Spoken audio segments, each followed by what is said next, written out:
ఇక సింహరాశి వారి యొక్క వారఫలాల గురించి తెలుసుకుందాం. 5 జూలై 2026 ఆదివారం నుంచి 11 జూలై 2026 శనివారం వరకు సింహరాశి వారి యొక్క గ్రహగతుల ఆధారంగా వారఫలాలను మనం చూసుకున్నట్లయితే జన్మరాశిలో శుక్రకేతులు సంచారం, సప్తమ రాహు, అష్టమ శనైశ్వరుడు, భాగ్యస్థిత చంద్రకుజుల యొక్క సంచారం, లాభస్థిత రవిబుధుడు, ద్వాదశంలో బృహస్పతి యొక్క సంచారం.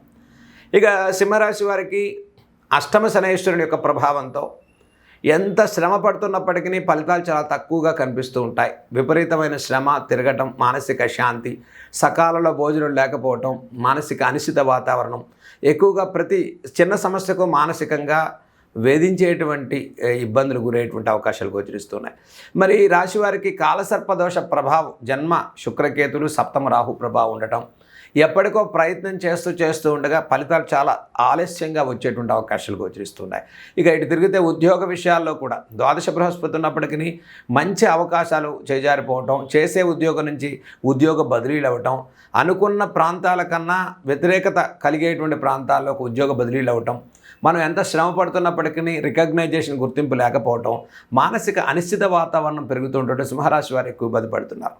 ఇలాగ అష్టమ శనైశ్వరుడి యొక్క సంచారం వల్ల మనం ప్రతి వ్యవహారంలో కూడా లోన్లీనెస్ అనేది ఎక్కువగా ఇబ్బంది పెట్టేటువంటి అవకాశం ఉంటుంది. అంటే సింగిల్గా ఉండటం, మన మాట సహాయం ఒకప్పుడు ఎక్కువగా గ్రూప్లో అందరూ మనకు సహకరించేటువంటి వారు ఇప్పుడు అందరూ సహకరించకపోవటం, మీ తప్పులను ఎత్తి చూపించడం, కుటుంబ విషయాల్లో కొంత అనిశ్చిత వాతావరణం, దాంపత్య జీవితంలో కొంత అనిశ్చిత వాతావరణం పెరిగేటువంటి అవకాశాలు గోచరిస్తున్నాయి.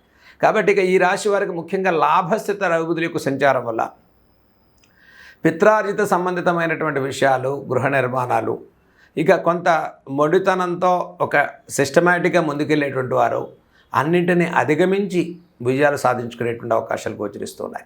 ఇక ఈ వారంలో ముఖ్యంగా దశమ శనైశ్వరుడి యొక్క సంచారం ఈ వారం మొత్తం కూడా సింహరాశి వారికి సానుకూల పరిస్థితులే గోచరించే అవకాశాలు గోచరిస్తున్నాయి. కాబట్టి జన్మ శుక్రకేతువులు, సప్తమ రాహు యొక్క సంచారం వల్ల ఆరోగ్య విషయాల్లో కొంత శ్రద్ధ పాటించడం చెప్పదగ్గ సూచన.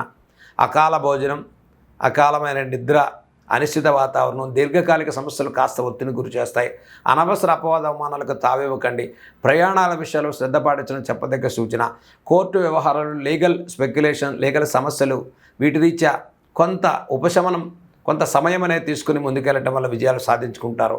ఇక సింహరాశి వారికి ముఖ్యంగా దశమస్థిత చంద్రకుజుల యొక్క సంచారం వల్ల అనవసర ఆందోళన, అనవసరమైన ఖర్చులు, తొందరపడి నిర్ణయాలు తీసుకోవటం వల్ల ఆర్థిక నష్టాలు గురేటువంటి అవకాశం గోచరిస్తుంది. ఇక వృత్తి వ్యాపారాల విషయాల్లో సానుకూల పరిస్థితులు ఉంటాయి. నూతన వ్యాపారాలకు శ్రీకారం చుడతారు. గతంలో జరిగిన నష్టాలను పునరావృత్తి కాకుండా చేసుకునేటువంటి ప్రయత్నంలో సింహరాశి వారు విజయాలు సాధించుకుంటారని మనం చెప్పుకోవచ్చు. ఇక నూతన ఉద్యోగ ప్రయత్నాలు సాధించుకునే వారికి సానుకూల పరిస్థితులు ఉంటాయి.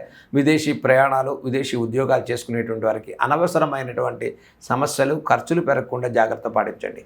అష్టమ శనైశ్వరుని ప్రభావం వల్ల మనం మంచి కోరి ముందుకెళ్తున్నప్పటికీ అనవసరమైనటువంటి సమస్యలు ఇబ్బంది పెట్టేటువంటి సింహరాశి వారు ప్రతి వ్యవహారంలో ఒక ఖచ్చిత ప్రణాళికతో ముందుకెళ్ళటం ఈ రాశి వారికి చెప్పదగ్గ సూచన. ఇక సింహరాశి వారు ముఖ్యంగా ఈ వారంలో చేసుకోదగినటువంటి పరిహారాలు చూసుకున్నట్లయితే కాలసర్పదోష నివారణ కోసం సుబ్రహ్మణ్య ఆరాధన చేసుకోండి. మంగళవారం రోజు సుబ్రహ్మణ్య స్వామి పరిహారం చేసుకోండి. అమ్మవారికి ప్రతిరోజు కూడా దుర్గా సప్తశ్లోకి స్తోత్రాలు చదువుకోండి. చక్కగా శనివారం రోజు, మంగళవారం రోజు ఆంజనేయ స్వామి వారి యొక్క ప్రదక్షిణాన్ని తమలపాకులతో ఆకుపూజ చేయించుకోండి.